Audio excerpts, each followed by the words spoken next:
ينصح الخبراء اليابانيين باتخاذ الإجراءات التالية: سبسكرايب، لايك، كومنت، فيفرت. ولا تنسى تشيك على باقي فيديوهاتنا. ذكرت صحيفة عكاظ السعودية أن الجهات المعنية منعت التصوير في الحرمين الشريفين تعظيما لشعائر الله واحتراما لمشاعر الحجاج والمعتمرين والزوار.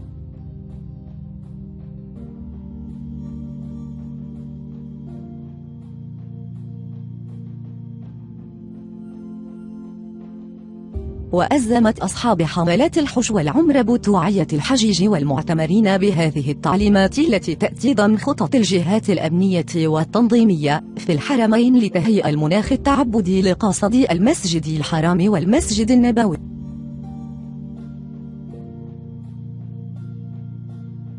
وأضافت الصحيفة أن القرار جاء لما يسببه التصوير داخل وخارج الحرمين الشريفين من تشويش وإثارة لمشاعر كثير من مرتادي الحرمين، ما يستوجب تجاوب قاصديه مع قرار المنع الذي يشمل الكاميرات العادية أو التلفزيونية أو الفيديو لما فيه من ابتذال ولهو أثناء أداء العبادة، مع التنويه بأن مخالفة هذه التعليمات ستؤدي إلى مصادرة فيلم المادة المصورة وآلة التصوير. إن لزم الأمر.